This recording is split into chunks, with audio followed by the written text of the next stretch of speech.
প্রিয় শিক্ষার্থীবৃন্দ, অনলাইন ক্লাসে তোমাদের অনেক অনেক শুভেচ্ছা। আশা করছি তোমরা যে যেখানে যেভাবে আছো সুস্থ আছো, নিরাপদে আছো। আমরা শিক্ষকগণ যতটুকু পারছি ক্লাসগুলো সহজ পাঠ্য করে তোমাদের কাছে উপস্থাপন করার চেষ্টা করছি।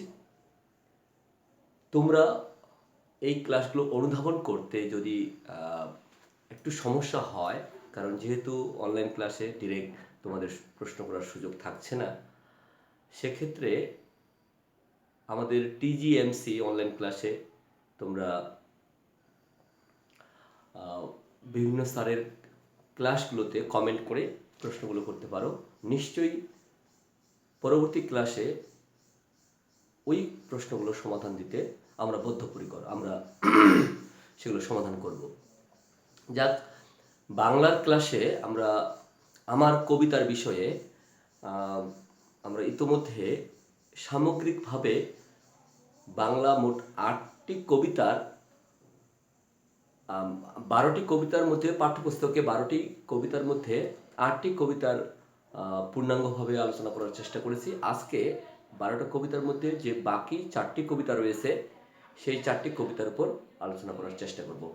সেই 4টি কবিতার মধ্যে যে 4টি কবিতা রয়েছে সেটা হচ্ছে, 1 নম্বরে হচ্ছে ফেব্রুয়ারি 1969। এটা লিখেছেন কবি শামসুর রহমান। আমরা জানি এটা হচ্ছে নবম কবিতা, তাহলে নাম্বারিং করতে সুবিধা হবে। এটা হচ্ছে 10ম কবিতা, যেটা আমি এখন লিখব সেটি হচ্ছে, আমি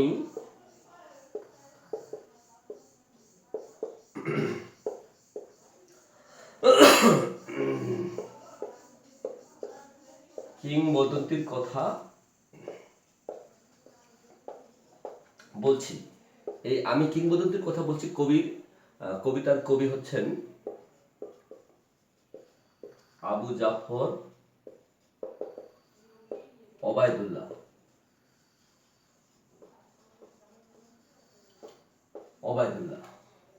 নাম্বার 11 নম্বর কবিতা হচ্ছে নুরুল দিনের কথা মনে পড়ে যায়। নুরুল দিনের কথা মনে পড়ে যায়। এই নুরুল দিনের কথা মনে পড়ে যায় কবিতার কবি হচ্ছেন সৈয়দ শামসুল হক। এবং নাম্বার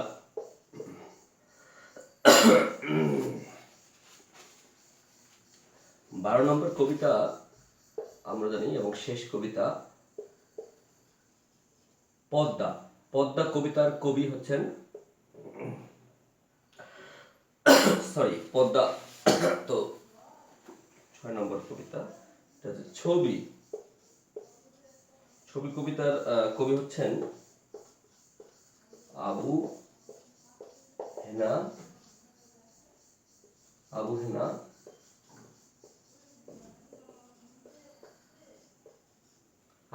মোস্তফা কামাল। তো আমরা তাহলে মোট এই 4টি কবিতা সম্পর্কে এখন আলোচনা করার চেষ্টা করব। প্রথম আমরা যদি আলোচনা করি 9 নম্বর কবিতা, ফেব্রুয়ারি 1969। আমরা জানি যে বাংলাদেশে ফেব্রুয়ারি 1969 সালে বাংলাদেশের গণ অভ্যুত্থান, অর্থাৎ শুধু ফেব্রুয়ারি মাসে নয়, ফেব্রুয়ারির আগেই হয়েছিল 69-এর গণ অভ্যুত্থান। নভেম্বর থেকে বেসিক্যালি শুরু হয়েছিল বাংলাদেশের গণজোয়ার, গণ আন্দোলন, গণ অভ্যুত্থান। কিন্তু কবিতার প্রেক্ষাপট কবি শামসুর রহমানকে নাগরিক কবি বলা হয়।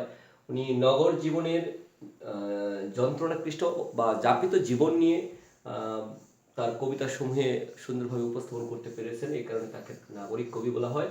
শামসুর রহমান ঢাকার রাজপথে যে 1952 সালের 21 ফেব্রুয়ারিতে যে বাংলার দামাল ছেলেরা রাজপথে রক্ত ঢেলে তাদের, অর্থাৎ আমাদের মায়ের ভাষা, আমাদের মাতৃভাষা বাংলা ভাষাকে আহ, আহ, রাষ্ট্রভাষা হিসেবে মর্যাদা দেওয়ার জন্য লড়াই করেছিলেন, সেই রক্তের দাগ 1952 সালের 21শে ফেব্রুয়ারিতে যেমন বাংলার রাজপথে লেগে গিয়েছিল। তখন ফেব্রুয়ারি মাসে আমরা জানি যে ফাগুন মাস সাধারণত ফেব্রুয়ারি মাস হয়, তো এই ফেব্রুয়ারি মাসে কৃষ্ণচূড়া ফুল ফোটে। তো 1952 সালের 21 ফেব্রুয়ারিতে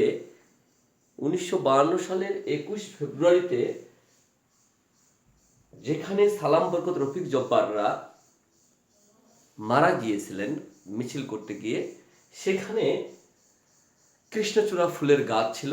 সেই কৃষ্ণচূড়ার ফুলের গাছের কৃষ্ণচূড়া ফুলটা ছিল লাল রঙের।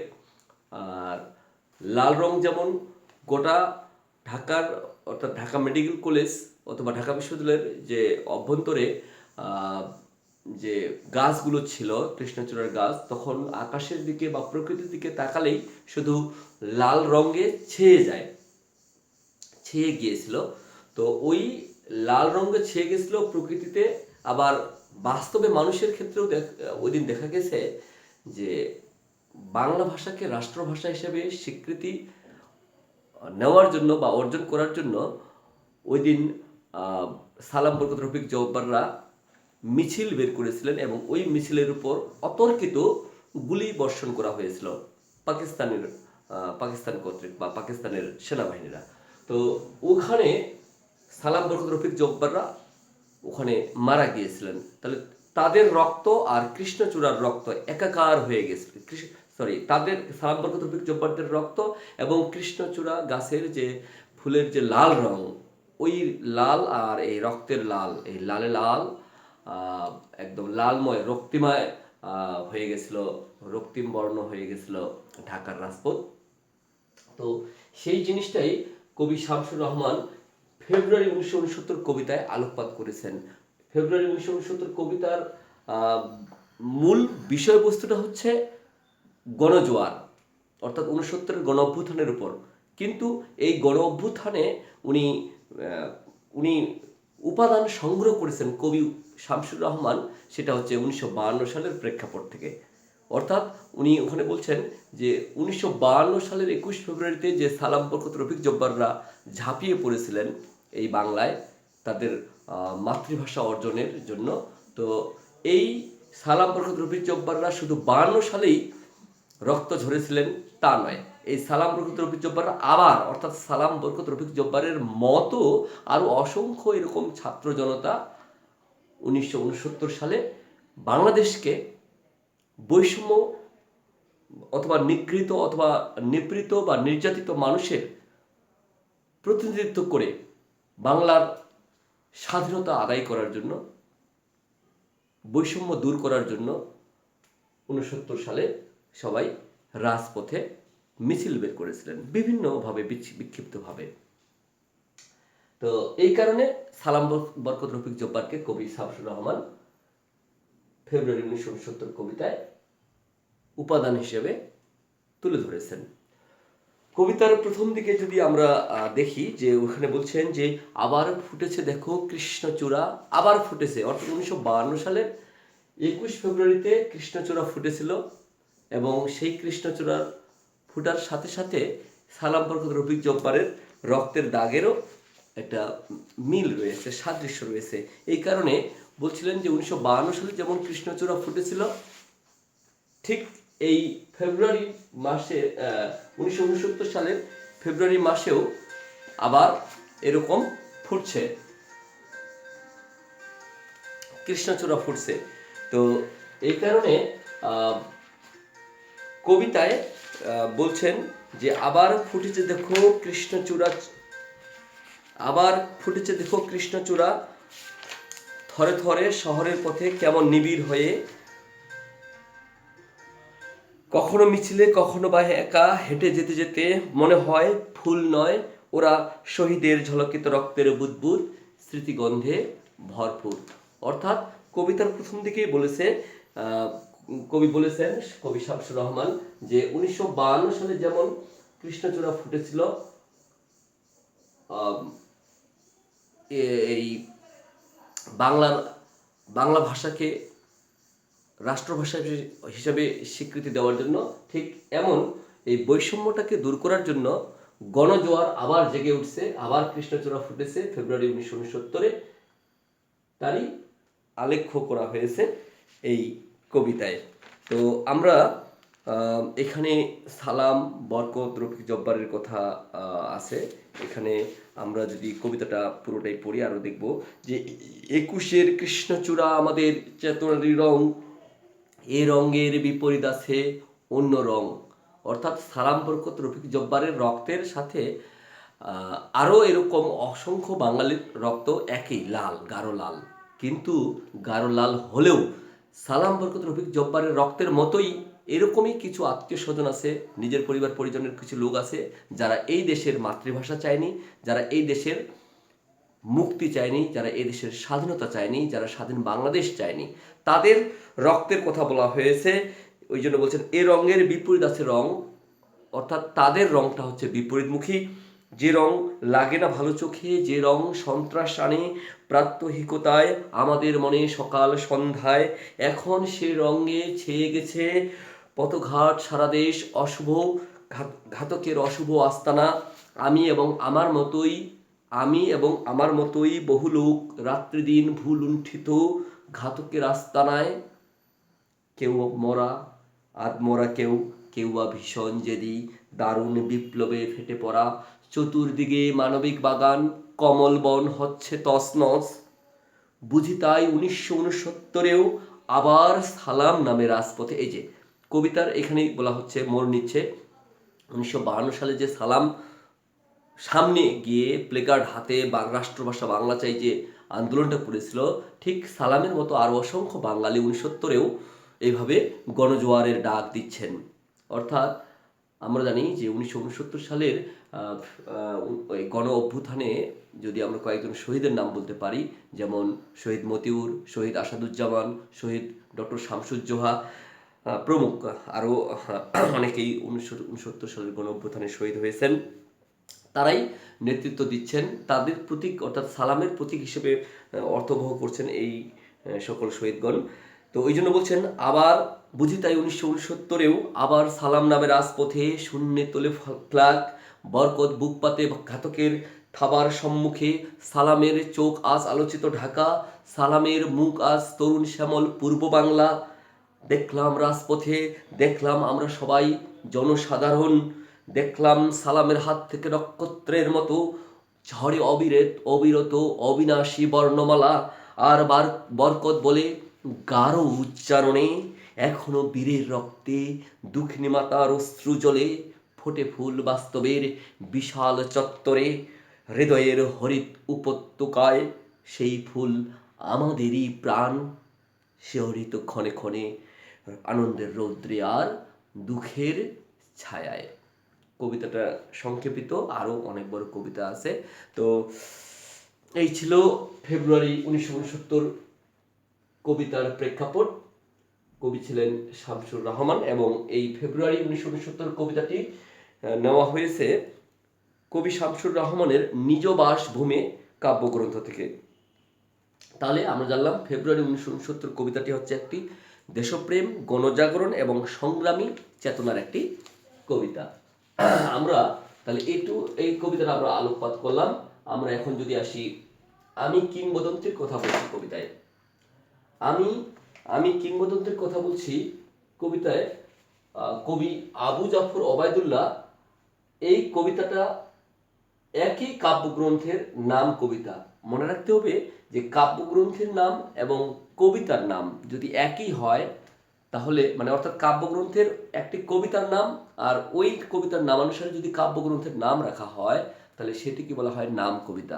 এই কারণে আমি কিংবদন্তির কথা বলছি কবিতাটি একই কাব্যগ্রন্থের, অর্থাৎ আমি কিংবদন্তির কথা বলছি কাব্যগ্রন্থের একটি কবিতার নাম হচ্ছে আমি কিংবদন্তির কথা বলছি। তো এই কবিতায় আমরা জানি যে আহ, এখানে কবিতার একটা সংজ্ঞা দেওয়া হয়েছে, যে কবিতা বলতে আমরা বুঝি যে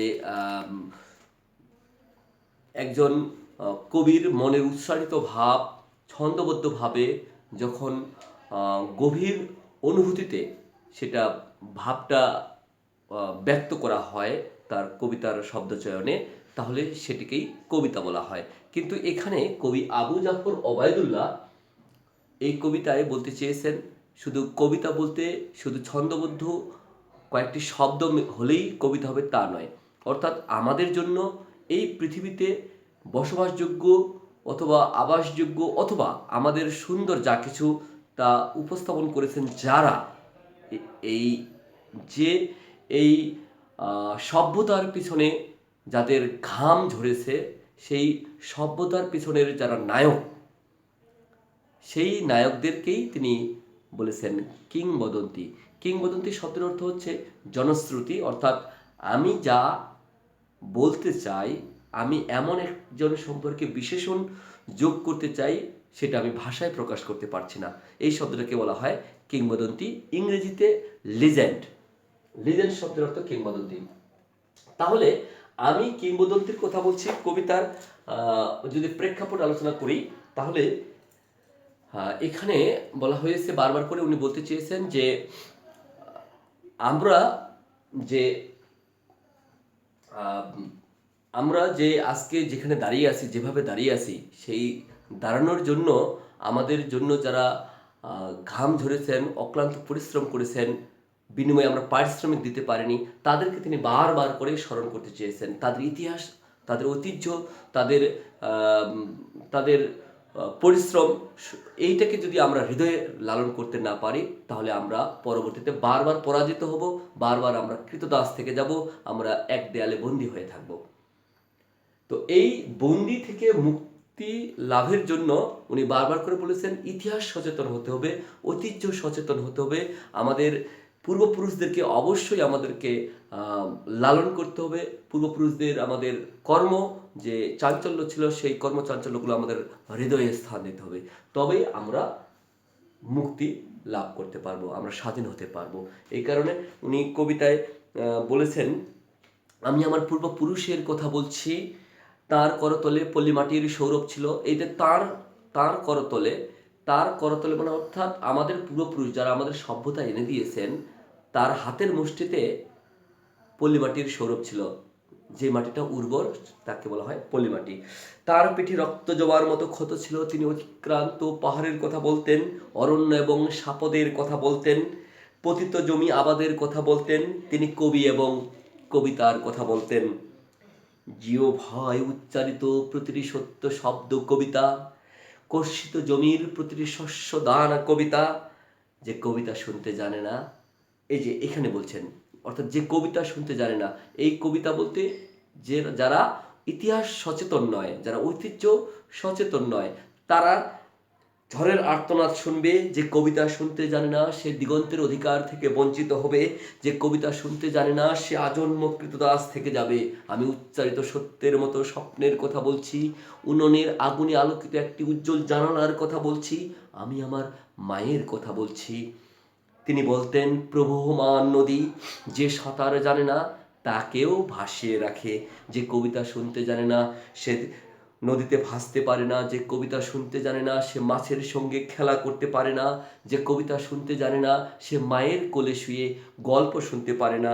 আমি কিংবদন্তির কথা বলছি, আমি আমার পূর্বপুরুষের কথা বলছি, আমি বিচলিত স্নেহের কথা বলছি, গর্ভবতী বোনের মৃত্যুর কথা বলছি, আমি আমার ভালোবাসার কথা বলছি। ভালোবাসা দিলে মা মরে যায়, যুদ্ধ আসে ভালোবেসে মায়ের ছেলেরা চলে যায়। আমি আমার ভাইয়ের কথা বলছি, যে কবিতা শুনতে জানে না সে সন্তানের জন্য মরতে পারে না, যে কবিতা শুনতে জানে না সে ভালোবেসে যুদ্ধে যেতে পারে না, যে কবিতা শুনতে জানে না সে সূর্যকে হৃৎপিণ্ডে ধরে রাখতে পারে না। আমি কিংবদন্তির কথা বলছি, আমি আমার পূর্বপুরুষের কথা বলছি। তার পিঠে রক্ত জবার মতো ক্ষত ছিল, কারণ তিনি কৃতদাস ছিলেন।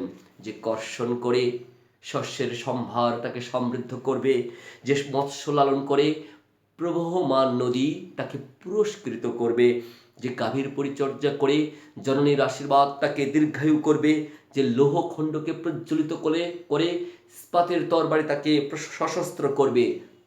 দীর্ঘদেহ পুত্রগণ এই যে আহ্বান করছেন আমাদেরকে, আমাদের পরবর্তী প্রজন্মকে আহ্বান করছেন কবি, দীর্ঘদেহ পুত্রগণ আমি তোমাদের বলছি, আমি আমার মায়ের কথা বলছি, বোনের মৃত্যুর কথা বলছি, ভাইয়ের যুদ্ধের কথা বলছি, আমি আমার ভালোবাসার কথা বলছি, আমি কবি এবং কবিতার কথা বলছি।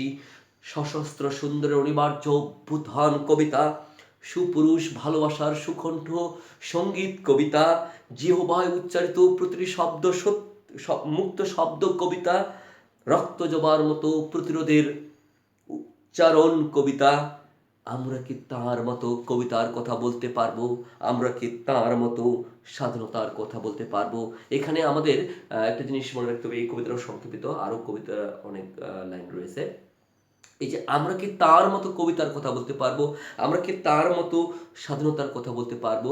এই যে আমাদের ৭১-এর মুক্তিযোদ্ধা অথবা ৬৯-এর গণঅভ্যুত্থানের যারা যোদ্ধা, অথবা তারও আগে যে শহীদ হয়েছেন আমাদের দেশের জন্য, যারা অকাতরে প্রাণ দিয়েছেন এই বাংলার ভূখণ্ডের জন্য, তাদের মতো কি আমরাও পারবো সচেতন হতে? আমরা কি পারবো আমাদের এই দেশটাকে, যে তারা মুক্ত করে দিয়েছেন, সেই মুক্ত বা স্বাধীনতা, স্বাধীন ভূখণ্ড আমরা রক্ষা করতে? এই জন্য বারবার করে উনি প্রশ্নবোধক চিহ্ন দিয়ে বলেছেন আমরা কি তার মতো পারবো। যাই হোক, এই আমি কিংবদন্তির কথা বলছি, কবিতার প্রেক্ষাপট এটাই ছিল। তাহলে আমরা প্রিয় শিক্ষার্থী বন্ধুরা, আমরা এই আলোচনায় আমরা মোটামুটি দুটা কবিতা আলোচনা করতে পারলাম। আমরা পরবর্তী কবিতায় আমরা চেষ্টা করব, আজকে যেহেতু আর সময় নেই, পরবর্তী আমরা ক্লাসে দোলনদিনের কথা মনে পড়ে যায় এবং ছবি, এই দুটো কবিতার আবার সামারি করব। সেই পর্যন্ত তোমরা সুস্থ থেকো, নিরাপদে থেকো।